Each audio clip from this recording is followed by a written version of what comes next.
cœur brûle cette espérance du retour de notre Sauveur.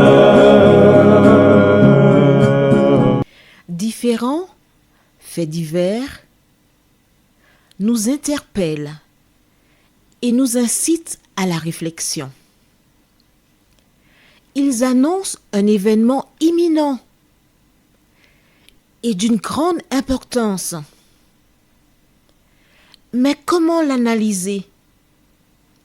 En écoutant Jean-Claude qui, à la lumière de la Bible, t'accompagnera et te permettra d'être prête, d'être prêt pour le retour de Jésus. Note que les éditions spéciales sont disponibles sur YouTube. Quelle est la réponse 2? Le 2, c'est le chiffre. Je te salue fraternellement en Jésus-Christ, le Sauveur du monde. C'est Jean-Claude qui partage avec toi cette nouvelle série qui s'intitule « Découvrir la vérité ». Marco et Jean-Claude sommes heureux de te retrouver. Nous voulons te dire, toi qui écoutes ces émissions, qu'en dehors de les réaliser, Marco et moi, nous prions pour toi, parce que nous t'aimons. Et nous demandons à Dieu de mettre dans nos cœurs, nos paroles, tous les éléments qui t'encourageront. Aujourd'hui, nous verrons un si grand péché. Juste avant, prions. Notre Seigneur et notre Dieu. Au fil des jours, nous découvrons que la notion de péché est bien explicitée dans la parole dès l'origine. Merci de nous aider à asseoir notre foi, non pas sur ce que disent des hommes, mais que le Saint-Esprit scelle la parole dans nos cœurs. Cette grâce, nous te la réclamons. Au nom de Jésus, pour ta gloire éternelle. Amen. Je suis très heureux pour Geneviève et Jean-Pierre. Je sais que ce n'est pas facile, mais l'Éternel, notre Père, donne la force à celles et ceux qui veulent s'en sortir. Et je puis te certifier que si tu fais ce que Dieu attend de toi, il te bénira au-delà même de tes espérances. Pour l'instant, tu ne vois que Jean-Pierre ou l'autre. Mais laisse-moi te dire, la Bible te dit dans 1 Jean 3, verset 22, « Quoi que ce soit que nous demandions, nous le recevons de lui, parce que nous gardons ses commandements et que nous faisons ce qui lui est agréable. » Imagine que tu es avec un homme marié et qu'une nuit, pendant son sommeil, il passe de vie à trépas. Il est mort dans ton lit.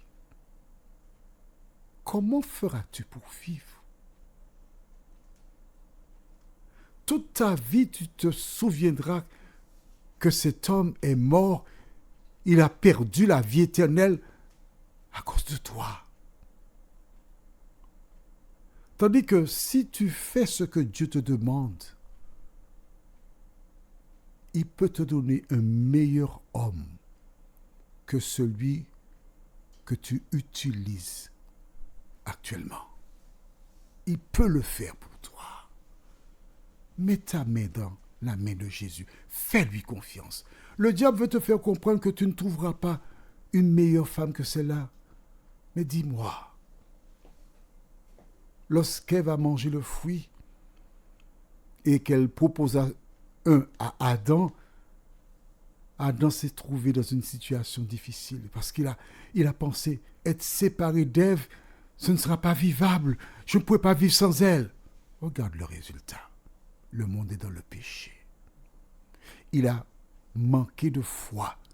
Dieu pouvait donner à Adam une autre compagne meilleure qu'Ève. Ne fais pas comme lui. N'assois pas ta vie sur un humain, c'est un mortel. Mais confie-toi sur l'Éternel. Bâtis sur le rocher des siècles. En le faisant, tu peux aider cet homme à rencontrer Jésus. Toi, tu peux aider cette femme à rencontrer Jésus. Et Jésus peut vous donner la personne qu'il a en réserve pour vous. Faites confiance à l'Éternel.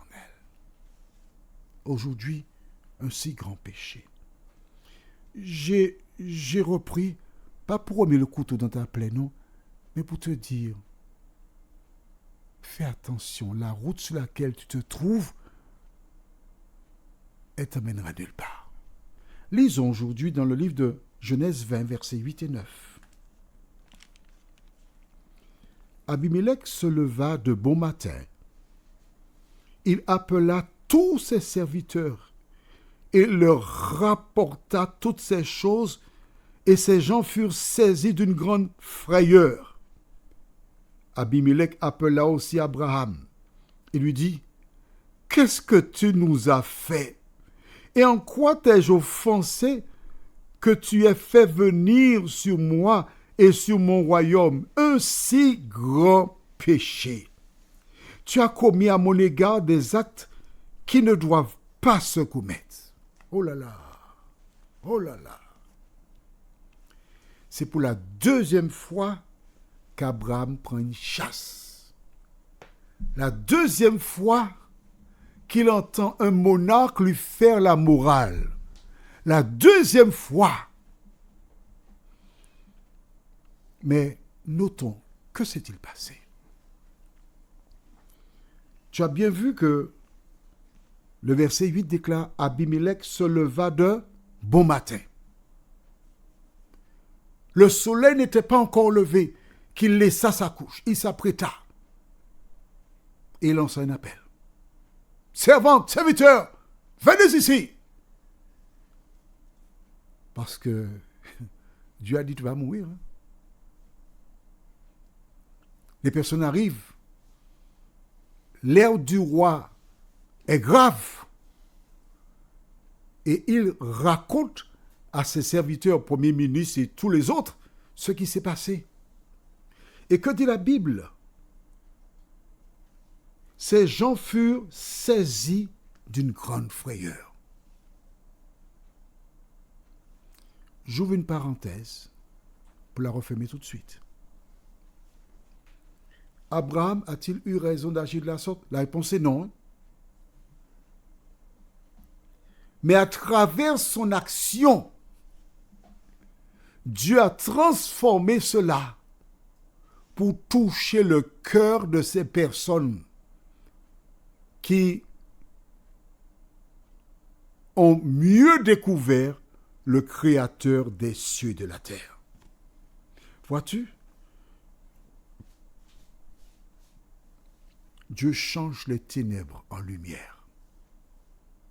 Mais note avec moi le début. Abimelech se leva de bon matin.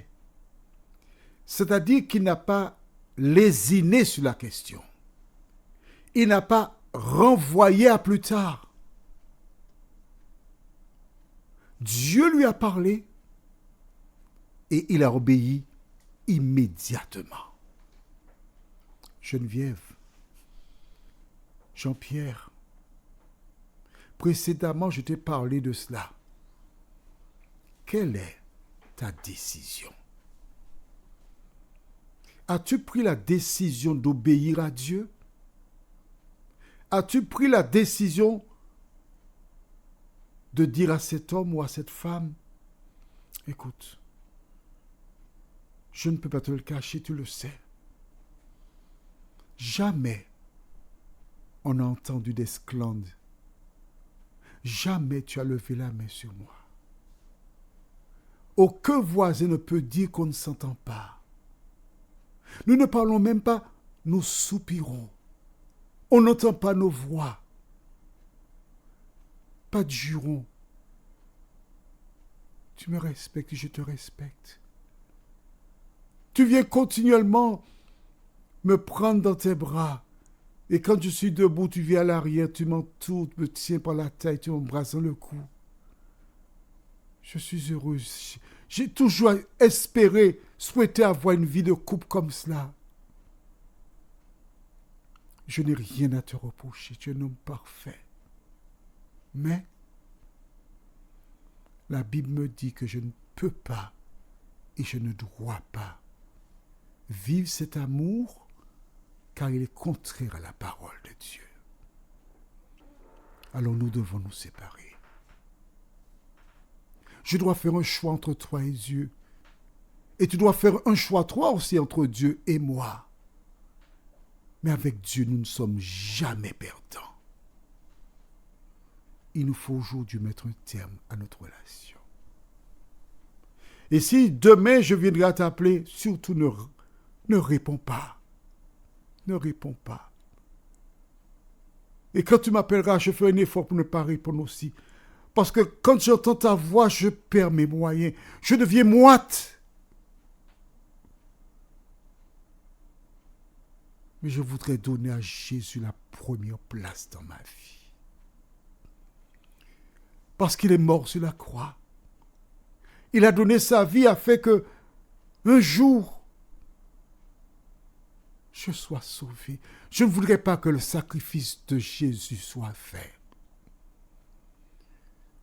Je n'ai rien à reprocher à ton amour. Mais ton amour n'a rien à voir avec l'amour de Jésus qui s'est donné pour moi. Alors s'il te plaît, si tu m'aimes, séparons-nous. Parce que le récit de la Bible d'Abimélec, il n'a pas tardé. Faisons comme il est écrit dans la Bible. C'est pas facile pour toi, ni pour moi. Et je t'assure que ce Dieu qui me parle à travers les messages que j'ai entendus, il sait que j'ai besoin de bonheur. Il sait que j'ai besoin d'un homme. Il sait que tu as besoin d'une femme. La même manière qu'il a donné à Adam Ève et à Ève Adam, il subviendra à nos besoins. Prions. Notre Seigneur et notre Dieu, il faut de la foi pour se lever pour toi. Tu vois toutes ces personnes qui vivent avec une personne empruntée et qui entendent la parole.